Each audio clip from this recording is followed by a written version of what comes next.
Olá, seja muito bem-vindo, seja muito bem-vinda. Eu sou a Gabriela Varela e esse é o Videocast em Detalhes. E aqui, sempre com um convidado ou uma convidada, a gente analisa uma temática, uma notícia importante do momento. Hoje eu vou conversar sobre o livro Decaído, que está sendo publicado agora pela Matrix Editora, conta a história do Adriano da Nóbrega, ex-capitão do BOPE, que foi peça-chave no escritório do crime também. Eu vou conversar com o autor, o jornalista investigativo Sérgio Ramalho, que está justamente lançando o Decaído. Sérgio, muito obrigada por aceitar nosso convite. Seja muito bem-vindo aqui ao ICL e em Detalhes também. Oi, Gabriela, eu que agradeço a você e a todos aí que nos escutam em Detalhes, enfim. Muito obrigado pelo convite. Imagina, Sérgio, é um prazer para a gente. Eu quero te dar, claro, parabéns pela sua publicação, um trabalho importantíssimo para a gente conhecer mais a fundo essa história, que tem tanto a ver com a nossa história nacional e também para conhecer as entranhas ali da segurança pública do Rio de Janeiro. Eu quero começar por uma revelação muito importante do seu livro, porque você traz a história de 3 assassinatos de políticos pelas mãos do escritório do crime. E justamente são integrantes, né, do escritório do crime que são suspeitos de terem participado também, posteriormente, do assassinato da vereadora Marielle Franco. Quem são esses políticos que foram mortos antes da Marielle, que você traz no livro? E por que você acha que esses casos não ficaram conhecidos, não tiveram essa notoriedade? É, na verdade, assim, quando esses casos aconteceram, e aí o primeiro dele ainda é de 2006, é de um deputado estadual que tinha perdido o mandato e tinha um cargo no governo do estado à época. Inclusive, ele estava usando um carro do governo do estado quando foi assassinado. O Ari Brum, esse foi o primeiro. Em seguida veio um ex-vereador, na verdade ele ainda estava no final do mandato, tem essa curiosidade ainda. Ele estava no fim do mandato, ele não conseguiu se reeleger, e era o Alberto Salles, um vereador do Rio de Janeiro, foi assassinado na Barra da Tijuca, foi até próximo ali não é longe de Rio das Pedras e da Gardênia Azul, inclusive foi na Avenida Ayrton Senna. E o terceiro foi o Nadim de Rio das Pedras, que era um vereador, esse estava em pleno exercício do mandato, era um vereador que tinha como base, o reduto dele era Rio das Pedras, e ele havia se envolvido numa disputa. Ele era uma pessoa, como a gente costuma chamar no Rio de Janeiro, era uma cria dali, ele veio do Nordeste muito cedo com a família, com os pais, foi criado dentro de Rio das Pedras, só que ele entrou numa disputa por conta de questões políticas. Ele foi presidente da Associação de Moradores até se alçar vereador. Ele foi candidato e conseguiu uma votação bem expressiva. A partir dele, inclusive, é que começa esse interesse pelo curral eleitoral Rio das Pedras, que é uma área grande, que tem mais de 90 mil moradores. Na verdade, a gente trabalha com números de IBGE, essa coisa. Esses números geralmente não estão muito próximos da realidade, ficam um pouquinho distantes. Principalmente nesses aglomerados, né, em que é difícil realmente se mensurar. Mas então, são esses 3 primeiros personagens. O Nadinho é uma disputa ali por poder no território ali da milícia, né? Ele tinha relações com o chefe da milícia local e ele decide migrar para um outro grupo. Na verdade, ele tenta se associar a um outro grupo, que era o grupo que comandava em Campo Grande, na zona oeste do Rio de Janeiro. E com isso ele acaba atraindo o ódio das pessoas, porque o chefe na questão era o Félix, inspetor Félix, que era um inspetor de polícia civil e que inclusive tinha cargo no gabinete do chefe de polícia civil à época, né? E ele era um conhecido chefe do grupo paramilitar de Rio das Pedras, o Félix Toche. Então o Nadinho ele se associa ao outro grupo para dar um golpe de Estado, como a gente está acostumado a ouvir, né? Golpe de Estado não é só o que a gente viu em Brasília no início do ano passado, a gente vê também muito comum nesses lugares de ditaduras, de domínio de tráfico ou de grupos paramilitares. E nesse livro você conta também que o Adriano da Nóbrega, entrando na história dele, ele era um cara tímido, né? Dá pra gente definir assim, Sérgio. Pela sua apuração, como é que você percebe essa mudança na história dele? Como que ele se tornou essa figura dentro do BOPE, depois no comando da milícia, na máfia do jogo do bicho? Como que aconteceram essas mudanças na vida do Adriano? Ele era um cara tímido, realmente ele não era muito de falar, mas ele era muito bom no que ele fazia, na atividade fim da qual ele se qualifica, né? Então ele se qualifica na Polícia Militar, ele se qualifica no BOPE, era um dos melhores, até hoje ele é tratado, entre os pares que eu converso e tal, eles tratam o Adriano como um dos melhores caveiros que passaram pela unidade ali, pelaquela unidade de tropa de elite, né? Então, assim, ele foi talhado para exercer a função do que eles fazem de cumprir a missão. E essa missão, às vezes, resulta em assassinatos, né? Na verdade, deveria acontecer, quando acontecesse, morte devido a algum conflito, algum confronto em que o policial estivesse se defendendo, né? Mas ele era extremamente qualificado. E essa coisa do silêncio dele, de pouco falar e ouvir mais, também gerou isso no meio das pessoas que tinham contato com ele. As pessoas, ele passava a influenciar muito pela atividade que ele fazia e pela forma com que ele agia, sabe? Ele era muito técnico nas ações dele. E isso servia de influência para os demais, né? E uma coisa que eu percebi na apuração é que o Adriano, ele era extremamente detalhista em tudo. E muito... hoje ele seria, se a gente fosse colocar, ele seria um empreendedor do mundo do crime, né? Exatamente. E como que ele foi se tornando essa figura? Porque você narra também a proximidade dele com o clã Bolsonaro, desde o início. Isso é muito interessante. Inclusive no livro, eu ainda estou lendo, mas mostra mais detalhes dessas conexões. Inclusive o Adriano tenta ligar para o Flávio antes de morrer. Isso é muito, assim, é uma história muito curiosa, além de tudo, sem contar as condecorações que ele recebeu quando o Flávio ainda estava na ALED, a Assembleia Legislativa do Rio de Janeiro, os familiares dele que foram empregados no gabinete. Você pode contar sobre essa ligação do Adriano da Nóbrega com o Flávio e também com a família Bolsonaro, com o clã Bolsonaro? Claro. Tem um capítulo só para essa família, né? Essa relação ela começa a se construir logo a partir da saída do Adriano. O comandante do BOPE à época, Sérgio Meinick, era um oficial muito sério e ele tinha informações lá de que tanto o Adriano quanto o João, que eram dois aspirantes que entraram na mesma época, eles eram amigos, eles eram ligados e eles foram infiltrados mesmo. Isso foi me dito à época, pouco depois, enquanto eu estava apurando. Na época, fazer jornalismo, né, em redação diária. Então, uma das minhas fontes era um pecuarista que era ligado à família do Bicho, a família Paz Garcia, e ele era meio que fazia tudo. Inclusive, também tinha sido investigado por participar de execuções, que era o Rogério Mesquita. O Rogério Mesquita é quem faz essa ponte e eles conseguem infiltrar o Adriano e o João. Então, era o Gordo, que o pai do Adriano só tratava ele como Gordo, e o Joãozinho, eles entram como aspirantes para a Polícia Militar e logo em seguida entram para o BOPE, e eles eram muito bons no que eles faziam. Só que o João, ele tinha umas relações que começaram a aparecer não só com a contravenção, mas teve um caso com tráfico, e aí o comandante do BOPE o afastou. Pouco depois afasta o Adriano vai para o 6º Batalhão, que é na Tijuca. É ali que se dá o início dessa relação com o clã Bolsonaro. O Flávio Bolsonaro, primeira vez eleito deputado estadual, uma votação muito expressiva, inclusive, acho que foi a maior votação do Estado para deputado estadual naquela ocasião. Ele tinha 21 anos, era um estudante de Direito ainda na Cândido Mendes, então ele voltava para casa quando ele teve o carro, que era um Gol, roubado ali na Tijuca. Inclusive eu detalho isso no livro porque naquele período era um período em que tinha muito casos de roubo de veículos no Rio, e principalmente na Zona Norte e naquela região ali da Tijuca era muito comum roubo de carro. E quem conhece o Rio de Janeiro, conhece ali a Tijuca é um bairro que tem muito, cercado, meio que o cenário do Rio de Janeiro, né, cercado por morros, e desses muitos são ocupados, dominados por grupos de traficantes, Comando Vermelho, Terceiro Comando, enfim.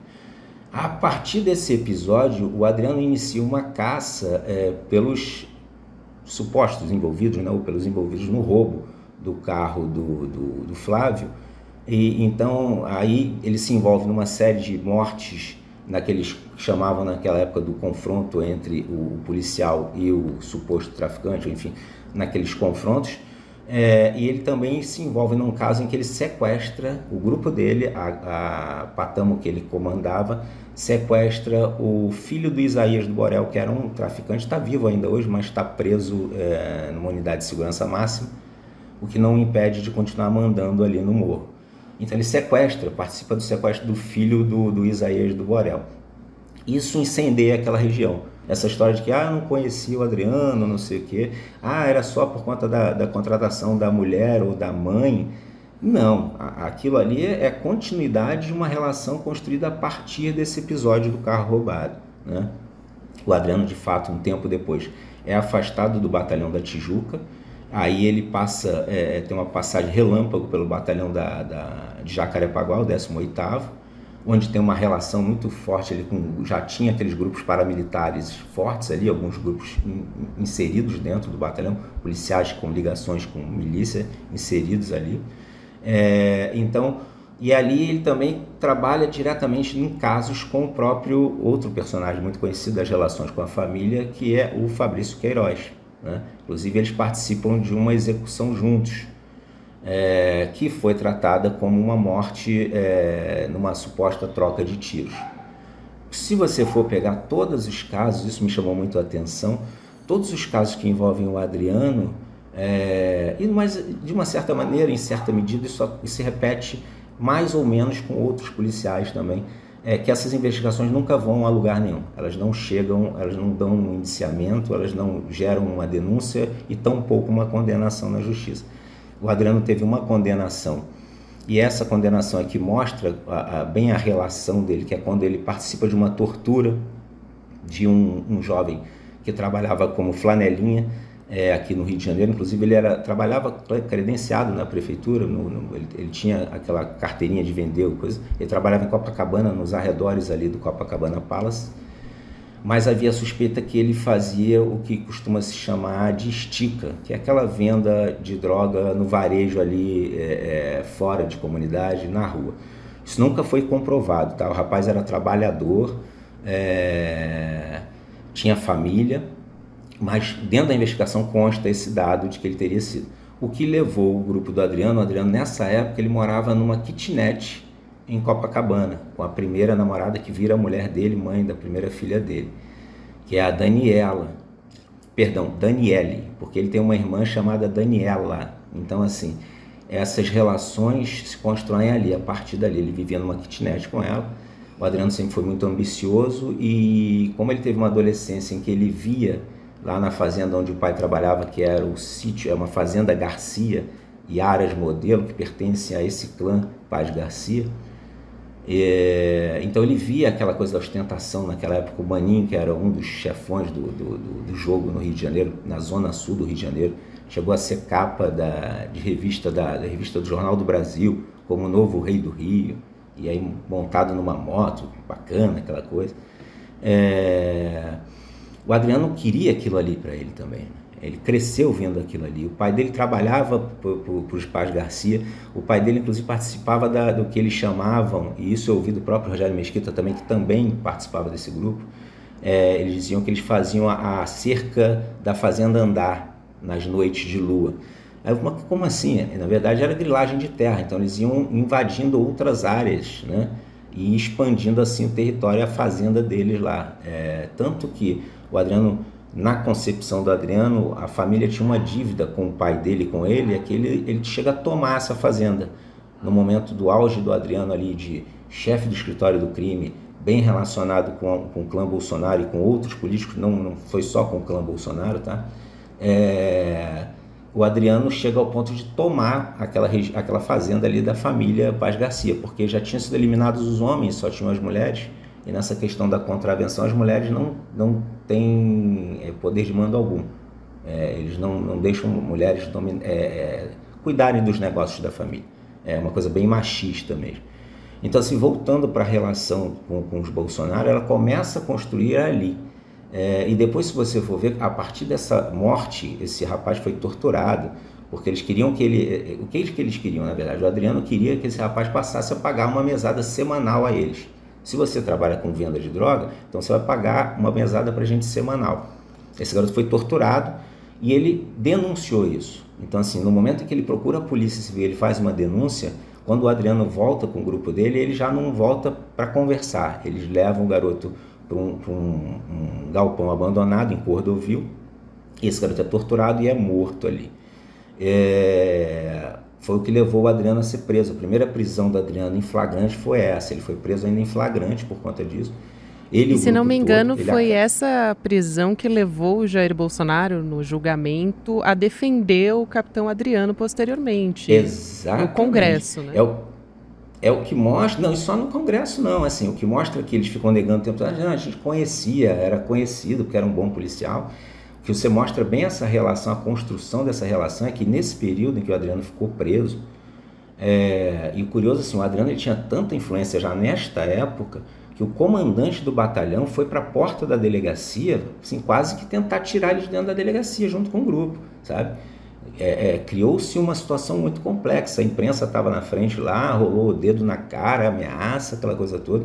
O comandante do batalhão defendendo o Adriano e o grupo dele, dizendo que eles trabalhavam sério, que não era nada daquilo.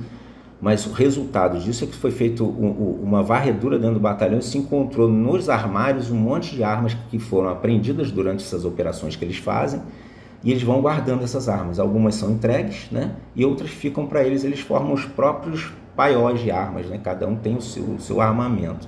E aí encontraram essas armas, esse comandante acabou afastado, criou uma situação bem complexa. Mesmo diante de tudo isso, com o Adriano preso, o Adriano, em dado momento, eles são transferidos, porque ele é preso no início no batalhão de choque, ele e o grupo todo, por ele ser oficial, né, porque também ele era oficial, então ele ficava numa cela isolada no batalhão de choque, que é do lado do Sambódromo aqui no Rio de Janeiro, quem conhece, é um prédio até que lembra um castelo. Mas nessa época o governo do estado estava reformando o batalhão especial prisional e leva todo mundo para Benfica. E é nesse episódio que você marca bem essa relação do clã Bolsonaro, principalmente do Jair e do Flávio, é que eles vão, esses presos, insatisfeitos, obviamente, com o endurecimento do cárcere, porque aí eles saem de celas dentro de batalhão e vão para um batalhão prisional de fato, eles fazem uma rebelião. E o Flávio e o Jair, então um deputado estadual e o pai deputado federal à época, vão ao batalhão para defender os policiais, para dizer por que estava acontecendo aquilo. Então essa relação é bem firme. E em seguida é a primeira vez que o Flávio vai e concede uma moção, que é a moção de congratulação e aplausos, né, para o Adriano e para um grupo grande. Entre esse grupo estava o Orelha, que vem depois. O Adriano ele cria alguns grupos, alguns núcleos, que é aquele, a gente costuma chamar de núcleo duro, né, na política, mas o Adriano tinha ali um núcleo duro de quem ele tinha confiança total. Então, assim, era o Joãozinho, o Tenente João, que era amigo de adolescência dele, o Orelha, que era o sargento Luiz Carlos Martins, que estava nessa situação lá da morte do Flanelinha, de Parada de Lucas, que também foi preso, mas acabou depois sendo absolvido. O Adriano, de fato, foi condenado. Naquela, ele foi condenado a 19 anos e 6 meses, se não me engano, de prisão, e foi o que revoltou o Jair Bolsonaro, então deputado federal. Tem um vídeo muito conhecido na internet, você acha facilmente, em que ele faz uma defesa longa do Jair Bolsonaro. Do Jair Bolsonaro, faz uma defesa longa do Adriano no Congresso. Mas isso, para você ver que não era uma coisa feita de forma independente, existia uma espécie de uma linha de defesa ali. Ao mesmo tempo que o pai vai ao Congresso e faz isso, o filho dá uma moção, né? E em seguida, logo em seguida, quando tem outro caso, o Adriano preso, ele continua ali preso, ele foi condenado, ele fica preso por quase 3 anos, não chega a 3 anos, mas ele fica quase 3 anos preso, e nesse período ele recebe a medalha Tiradentes, e a medalha Tiradentes é concedida no período em que ele vai à júri popular, e o Jair Bolsonaro foi testemunha de caráter do Adriano. Isso consta dentro do processo. Ele prestou depoimento, coisa que ele não gosta de fazer, ele mesmo diz isso. Se você for ver aí, é facilmente encontrar ele dizendo que mas ele foi, na ocasião do Adriano, ele foi esse testemunho de caráter. Então, assim, e uma das broncas dele, isso fica muito claro quando você pega o vídeo do Congresso, é que ele detona o coronel Meinick, que era um dos mais antigos da Polícia Militar, e eles têm muito essa coisa de disciplina e de hierarquia, né? Então esse coronel era um dos mais antigos, então tinha um respeito danado, e o Jair Bolsonaro questiona isso. É porque ninguém fala, porque o Meinick é muito mais antigo, então a disciplina não permite, e como ele sempre foi um disciplinado desde o Exército, né? Ele cai dentro e ele fala que acusa todo mundo de ser bandido. Não, se você pegar o vídeo, é um absurdo. Ele acusa advogado, ele acusa as testemunhas, acusa a vítima, como se fossem todos bandidos, né? Aquela coisa de generalizar para defender o que ele chamou de herói. Ele chamou o Adriano de herói mais de uma vez. Exatamente. Eu acho muito importante a gente trazer essa história do Bolsonaro defendendo em vídeo, porque fica muito claro, como você bem disse. Eu queria saber também, Sérgio, na sua avaliação, quando é que o Adriano deixou de ser um personagem interessante para o escritório do crime, para que ele fosse. Existe uma suspeita, é importante até a gente trazer essa história, porque saiu recentemente, agora em janeiro, na imprensa, né, detalhes das investigações em relação à morte do Adriano da Nóbrega. Ele foi morto em 2020 durante uma operação policial na Bahia. Ele estava no interior da Bahia, no sertão, e muito se diz sobre as circunstâncias dessa morte, sobre o tiro que atingiu o Adriano. Inclusive, eu li uma entrevista com um doutor em antropologia social pela UFRJ, Orlando Calheiros, que tem muita experiência, que teve à frente dos trabalhos da Comissão Nacional da Verdade, então de mortes na ditadura militar. E ele fala que a morte, o tiro que atingiu o Adriano, que foi de cima para baixo, naquela distância que ele foi morto, geralmente é um sinal forte de execução. Então, queria te ouvir a respeito disso e desses documentos todos que foram revelados agora pela imprensa em janeiro também, sobre toda as evidências e suspeitas em relação à morte do Adriano. Ah, sim. Para você entender essa questão do próprio Adriano e da influência dele, né, dentro das polícias aqui do Rio de Janeiro, porque não era só dentro da Polícia Militar, tampouco no BOPE, quando ele ficou. O Adriano, inclusive, chegou, mesmo afastado do BOPE, ele chegou a levar o pai, Jair, e o filho Flávio para fazer um treinamento de tiro dentro do BOPE. Tá? Isso é contado por eles, inclusive o Fabrício Queiroz diz que fez um treinamento, que ele foi só isso. Então ele chegou a fazer isso.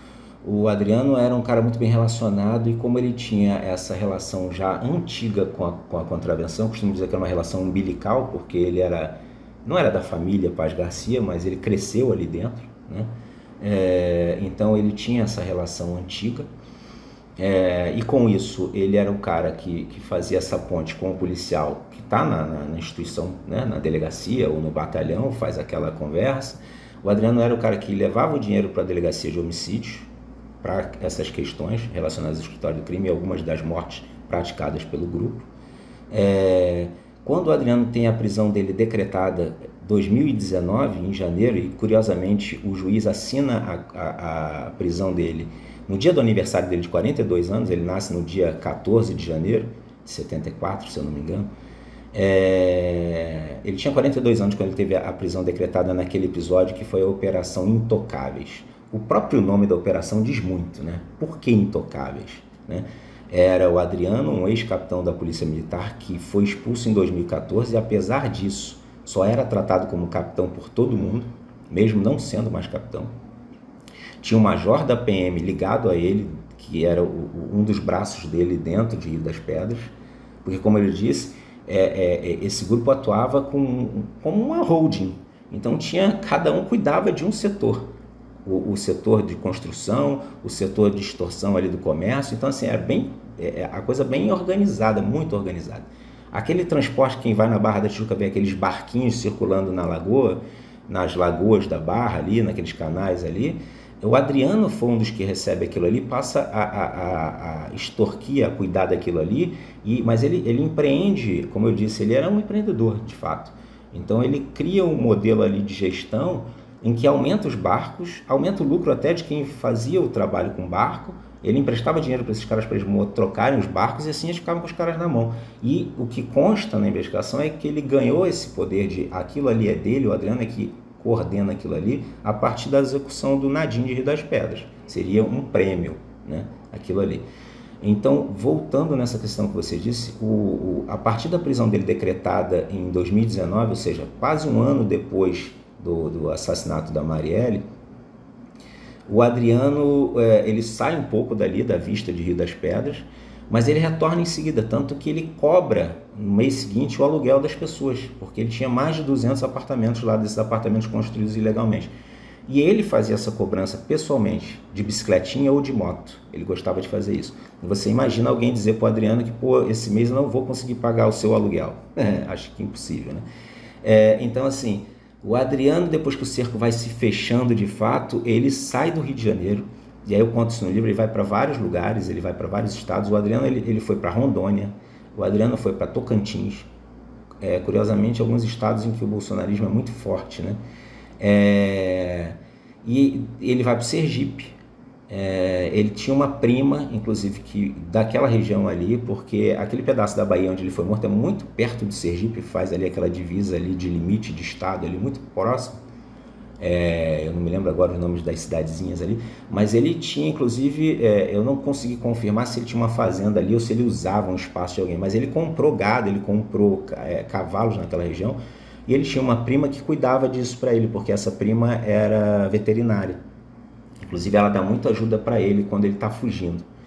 Então, assim, o Adriano, quando ele foi morto ali, naquela casa que pertencia à família de um vereador do PSL, o mesmo partido que elege o Jair Bolsonaro, né, presidência da República, o Adriano tinha com ele 13 aparelhos de telefone celular, 7 chips. Entre esses chips tinha um da Bolívia.